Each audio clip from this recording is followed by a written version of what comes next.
Hello and welcome to one more episode of Extends by Strengthex project. Today's guest is my colleague Hima. Hello Hima. Hi everyone. Hima is like me one of the Strengthex team members, but I'd rather not introduce her myself. So Hima, tell us, what is your origin? What is your backstory?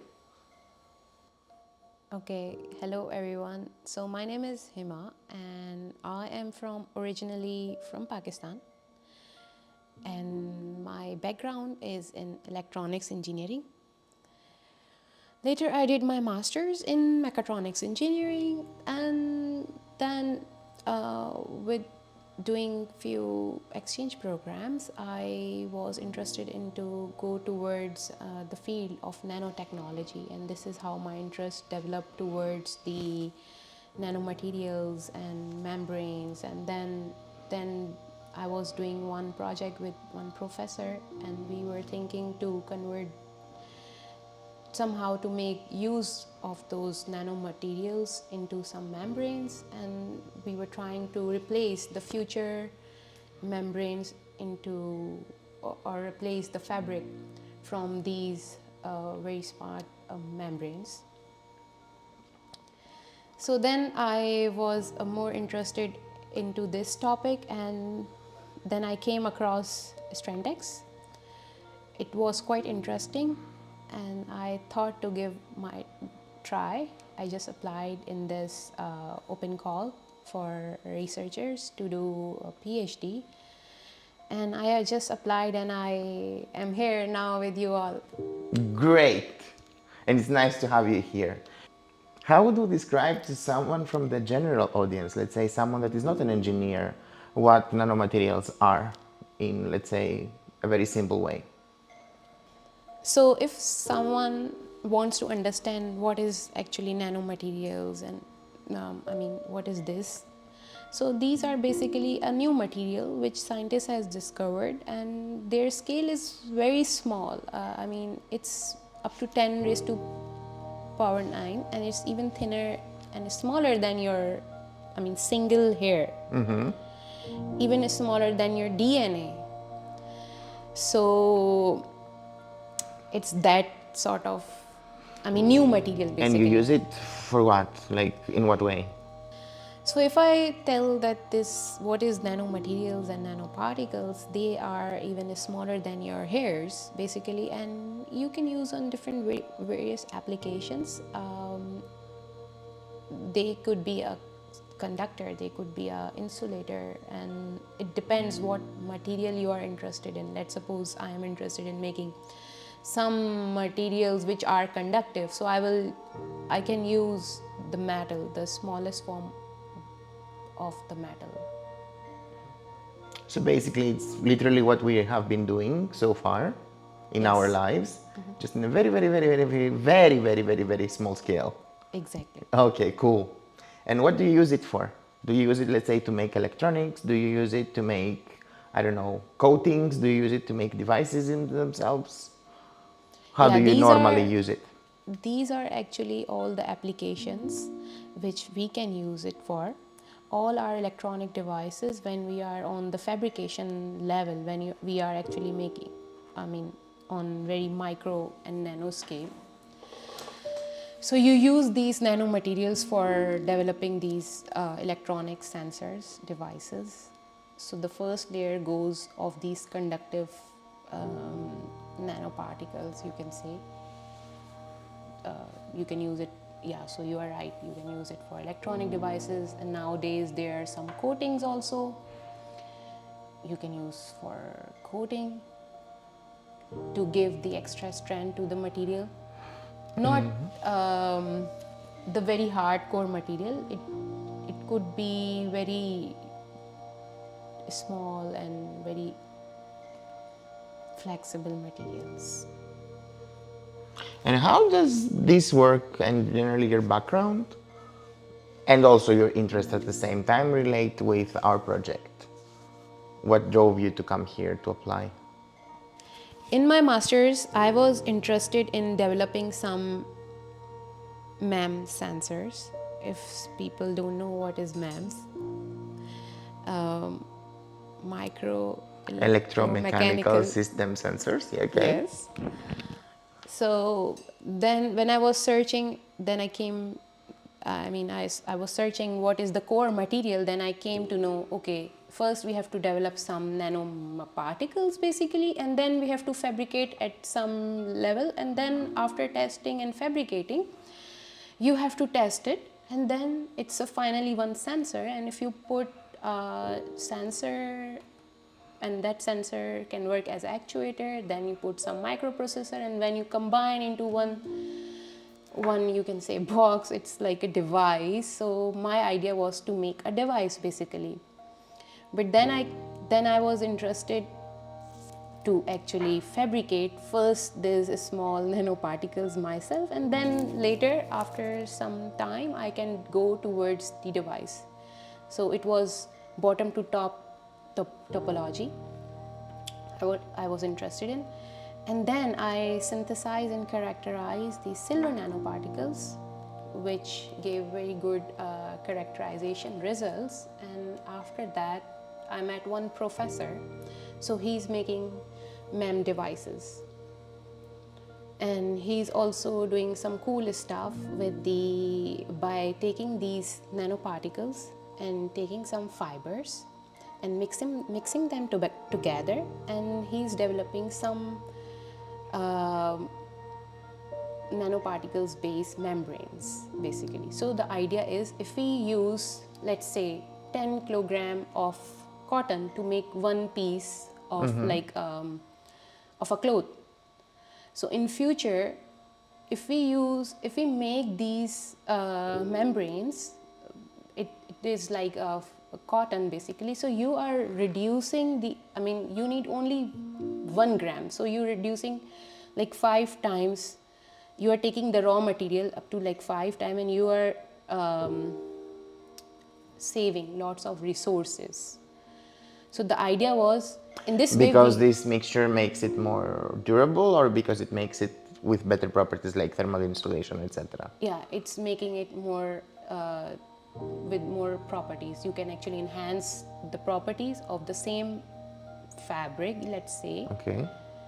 by replacing this synthetic sort of material which we just created, and you are enhancing the properties of that too, and you are actually reducing the human resources and also the waste, because you know how these fabric goes into the waste. It cannot be reused. But now, so this was the idea. So that led you to Strandex. Yeah. Okay. And what do you plan on doing here? Like, how did you envision it, let's say, before you came? So when I was going through the description of the project itself, it was quite, interesting to me that you will be using those flexible textile, flexible material, and then you are using it for wearables. So the idea was, okay, we can use these sort of uh, nanomaterial based membranes, or we can develop our own fibers, and that would be one sort of flexible material. And then by using this platform of Strentex, I will be making some sort of device which is also wearable, and we can detect so many things out of it. So basically building upon your previous Yes. expertise. Great. Good. But don't you think that, okay, we do nice things every day, and generally the life of a PhD student or the life of a researcher is always something new every day. But don't you think that we need to tell these things to people a bit more? So, okay, people sometimes think that scientists, researchers, PhD students, whatever, they just stuck their noses in their books, they make experiments, then at some point they publish a book or publish a paper, and if they're lucky, a new product will come out, and they will probably say, oh, maybe these persons were doing that. Is it really the case? Given that you know the everyday life of a student, of a PhD researcher, given that you know how many things are going on a daily basis. And what are the steps that you think scientists and researchers are taking or should take to make this, let's say, black box situation a little bit more approachable to the public, to include them more? Okay, so first of all, I want to clear this misconcept that we researchers and we scientists and we are not just doing the experiments in the lab. Yes, we do the experiment once we take the survey of the market, or if you talk about myself, first of all, I go to daily newspaper, I read the newspaper, I read books, and I gather the information, like what one thing is not one thing, I mean what is the requirement in the market, and what I can do on my behalf to actually enhance that or ease that, and how I can make that thing to be more approachable to the people. So basically, all these scientists and researchers are dependent on the input of the daily users, basically. So we are not just, something comes in our mind and we directly go to the lab and we just do the experiment. It's not this case. It's not like this ever. First of all, we ourselves do a background study, what is required, how important it could be for the people whom we are targeting, and then we start doing the research. After that, we try to gather all the materials and then we start it. It's not just directly going into the experiment and just starting anything. So it's not like that. Yeah, it's a process. It's a whole process. And all the input or the base thing comes from the users. But on many occasions, there are these people, be it majority, minority, I don't really want to position it, but there is always a chunk of the population that is skeptical towards what you're doing. Some notable examples are, for example, the introduction of the new vaccines, the new vaccine types. Another skepticism, for example, a few years ago was if the technology of 5G and 6G is good to our health, etc. So with everything that comes out, there is always a part of the population that is skeptical. Why do you think that is? Why do you think they are skeptical, given the fact that they're not scientists, they're not experts? They are skeptical because they don't have the information or the knowledge they have. So They need to make an informed decision, yeah. yeah. What can we do about this? Like, how can we popularize, let's say, our findings in an earlier stage? Should we do that as scientists, as researchers? Of course, if we have a application which is for our users, we should popularize this by doing some conferences, by doing some roundtables. We should go to the fairs. We should actively take part in science fairs, where we have so many people coming from different backgrounds, and yeah. And for example, what about, let's say, domains, parts of science that effectively they're being created now? Because, for example, okay, for us, the concept of technical textiles, embedded electronics in the textiles is fairly known because the concept has been around for a few decades and some concrete results have been in existence for the past few years. But to, let's say, the general population, a cook, a wife, or somebody, that's not actively in this domain, in the physics, in the materials, in the electronics, etc., they don't really know what it means, how it's going to look like, what it will do, etc. So in cases that we are, in essence, building our field, do you think that we should do something more? Do you think that maybe we should organize, I don't know, festivals or games or podcasts or something? Because obviously when you have created something, yes, you can have an interview about it, you can have presentation, but what about when you're actually building the whole field? Before in the field you will actually build your device. So Yeah, if I talk on behalf of Strentex, we are actually actively taking part in science fairs, some, different, we usually go on TV interviews also. We are popularizing this technology around, and our team is actively taking part in TV interviews, radio shows. We are currently conducting this podcast also, and we also have visited schools. We are approaching different universities. We are open for collaboration.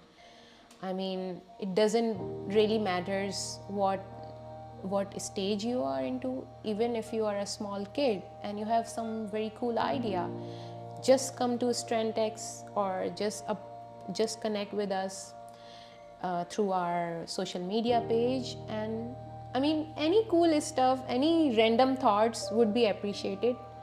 You just have to connect with us, and we would actually try to collaborate with you, and we will definitely come up with something. do you think that maybe, let's say, I don't want to phrase it as educating them, because obviously we are not conducting a full, let's say, bachelor's degree or a master's degree or anything to the general population. But don't you think that we should focus more, not just us, but all across the projects and works in the fields that are currently being in development, like for example, artificial intelligence, etc. Don't you think that we need more actions to just give chunks, bite-sized pieces of informations to the general audience that is not necessarily involved with it proactively? So before we introduce something, do you think that will add value? Of course, because this is smart textiles, and this field, flexible and stretchable electronics overall, is really new field, and it has more capacity to not just emerge one not just to merge one field. You can, if you are, let's suppose, from mechanical, if you are from data science, you're from software, all these fields somehow can be merged into stretchable, flexible electronics or wearables.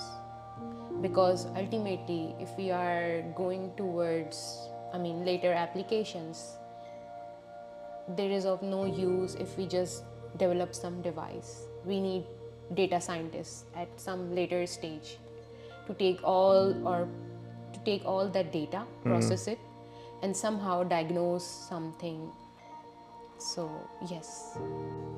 And you mentioned schools earlier, that even from this age, basically, they can reach out to us, etc. And it's great. But should we also reach out to them? How can we approach, let's say, people in schools, students, and maybe spark their interest so that in a few years' time they will also want to follow similar or this field as their future careers? We are usually organizing these open houses where anybody from journal audience, local, anybody can come to our lab, visit it, can see what we have developed so far, how they can participate. So on behalf of Strantex, we are organizing these open houses most of the time, but we need you. I'm asking the audience, whoever is listening our podcast, to actually give us the feedback so we can conduct such open houses more frequently. And on not only to the schools, I would, as a part of Strentex, I would love to go to maybe the beach, or maybe to some restaurants, or like any open place where we have most of the people coming, and give them, or make them educate about this field or about this work which we are doing. within Strentex. Yeah, that's a great approach because generally they're much also in a much more informal setting, so they will actually be a little bit more relaxed rather than just, say sitting for a lecture somewhere or just looking at the tutorial on YouTube. Yeah, I get you.